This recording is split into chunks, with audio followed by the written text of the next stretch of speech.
সম্মানিত দর্শক শ্রোতা, দেশ এবং প্রবাস থেকে আপনারা যারা সংযুক্ত আছেন আমাদের ভিডিও দেখছেন এবং শুনছেন, সবাইকে আন্তরিক প্রীতি ও শুভেচ্ছা জানিয়ে শুরু করছি আজকের প্রতিবেদনে অংশ নেওয়া এই সুন্দর আপুটির জীবনের গল্প কথাগুলো আজকে তুলে ধরবো। কেন এসেছে আপনাদের মাঝে প্রতিবেদন নিয়ে বিস্তারিত আলোচনা থাকছে। তো আপুটি দেখতে খুবই চমৎকার, ওনার গায়ের রঙ ফর্সা, উচ্চতা ভালো আছে, পাসপোর্ট 2 ইঞ্চি, স্বাস্থ্য মিডিয়াম, পড়াশোনা আপনার নবম শ্রেণী পাস, নবম শ্রেণী পর্যন্ত পড়াশোনা করেছিল।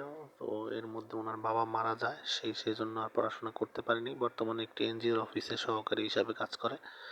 তো আপনার হচ্ছে অফিস সহকারী হিসাবে সে কাজ করতেছে, ওইখান থেকে যতটুকু পায় পরিবারে ওনার মা এবং ছোট ভাই আছে, ভাইটি পড়াশোনা করে, মা গৃহিণী।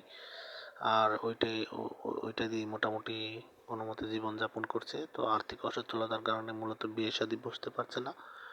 আপনারা যাও দু একটা ভালো সম্বন্ধ আসলেও যৌতুকের দাবি দাবা, আর হচ্ছে আপনার বিয়ের যে আনুষঙ্গিক খরচ সেটা বর্তমানে তার পক্ষে বহন করা সম্ভব হচ্ছে না, বিদায় উনি মূলত হতাশাগ্রস্ত হয়ে আমাদের চ্যানেলের সাথে যোগাযোগ করে প্রতিবেদন নিয়ে এসেছে। উনি কোনো সহযোগিতা নয়, উনি চাচ্ছে ভালো একজন মনের মানুষ।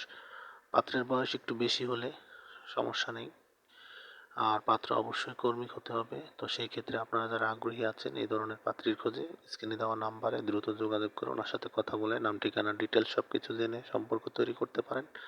আর আমাদের চ্যানেলের ভিডিওগুলো যদি ভালো লাগে প্রত্যেকটি ভিডিওতে আপনারা একটি লাইক কমেন্ট শেয়ার করবেন, চ্যানেলটিকে সাবস্ক্রাইব করে রাখবেন, পাশে থাকবেন সেই প্রত্যাশা নিয়ে আজকের মতো বিদায় নিচ্ছি। ভালো থাকুন, সুস্থ থাকুন, স্বপ্নভূমি চ্যানেলের সাথে থাকুন। আসসালামু আলাইকুম।